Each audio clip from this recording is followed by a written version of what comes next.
Alright, Tony back with the Suburban Camouflage channel. I've started processing the cattails I harvested in my earlier video. Right here is how I go about the processing. I split the root end of the cattail up, and then I've been working the starch out with just my fingers into this bowl of water. To get a little bit closer, see if I can keep it in.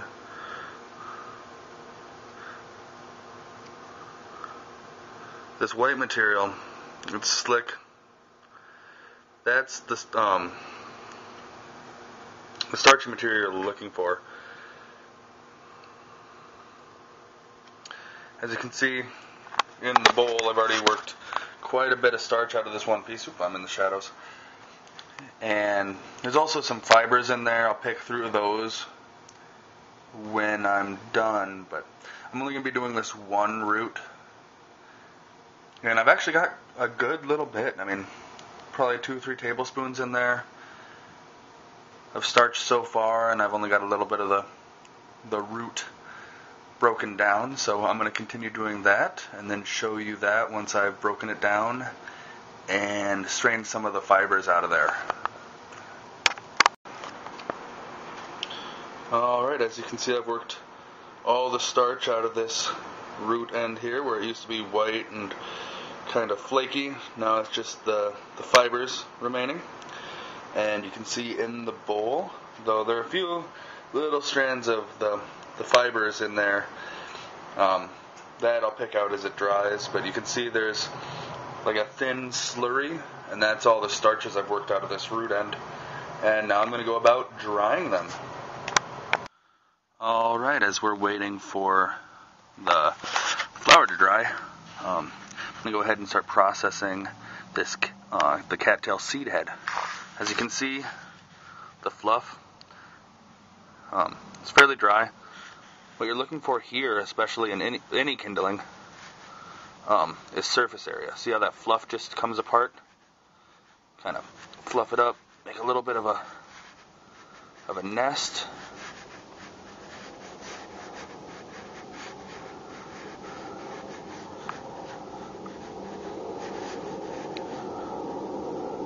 And once again, for any fire starting demonstration here, I'm going to have my trusty fire extinguisher right by my hand, or by my side. So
there you have it. You can see we have a nice solid ember there.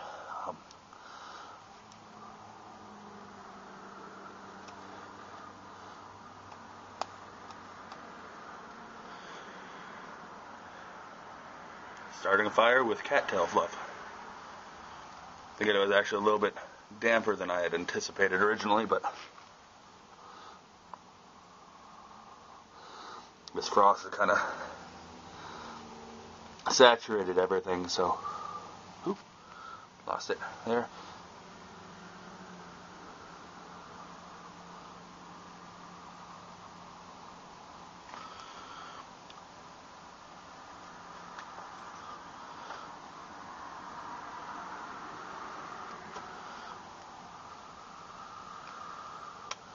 And it's obviously not as surefire as the cotton ball in petroleum jelly, but when your resources are limited, you kind of have to go with whatever you have around. So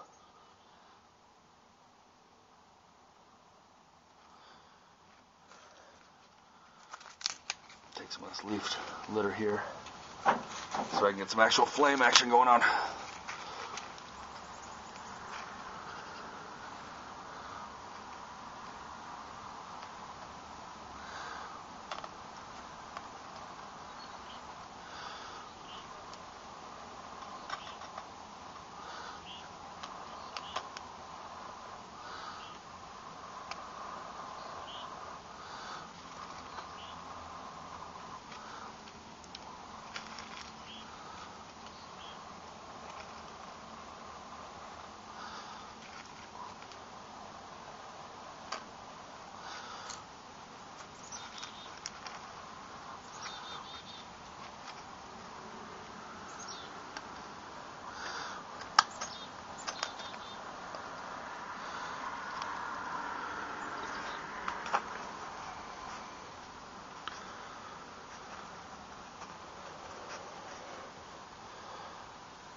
Like I said, everything is pretty well saturated here from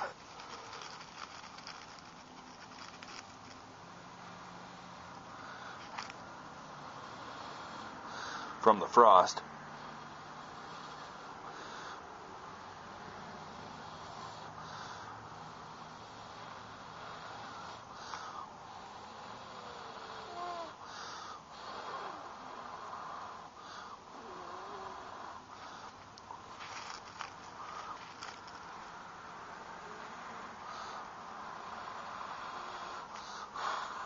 Ooh.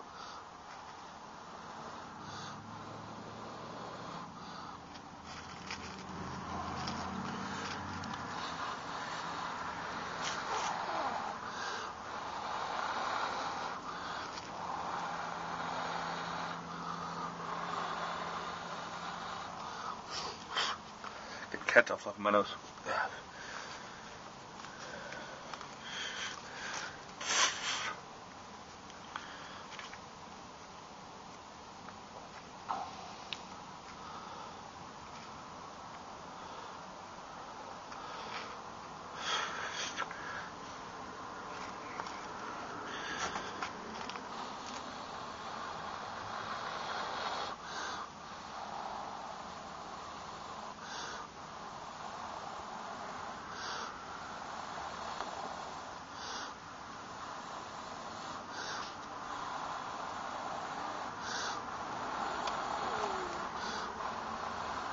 And there we have some flame. Ooh. Cattail fluff kind of goes up in your nose and your face quite a bit. Ooh.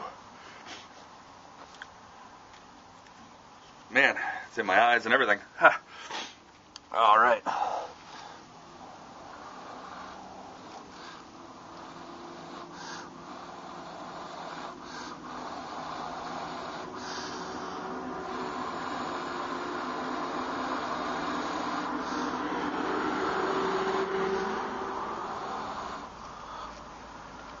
There you have it, fire from cattail fluff and some wet leaf litter.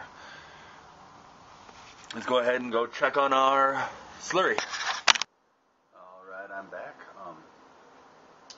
Unfortunately, the residue in the bottom of that saute pan ended up staining our cattail flour, but hopefully in a future video, come spring, early summer, I plan on doing more cattail harvesting, do the whole stalk, and do maybe actually get some of the edible roots, and probably break down some more flour from there. We also did the fire starting, which a little note on that, something I didn't know was the smoke coming off the cattail heads is very aromatic. It's not an unpleasant smell. Similar to like an herbal cigarette is probably the closest smell that I could think of. It's been quite a while since I was outside doing that, and I still have the smell coming out of my hands, my shirt, my hat. I think some of it's actually caught in my beard because it's just kind of permeating all around me. Oop, there's a little piece of cattail fly. So, few side notes on the cattail. Like all wild edibles, positive identification is key. There are a couple of cattail plant lookalikes that are poisonous. There's blue flag and yellow flag, both of which are in the iris family, and like all irises, they are poisonous, but neither of them have the brown seed head that's the cattail name comes from. There's also another cousin of the flag family of plants, not actually in the iris family, but it looks very similar. It's called sweet flag. It actually, if you crush the leaves, has a sweet and spicy aroma that you won't get from cattail or the iris leaves.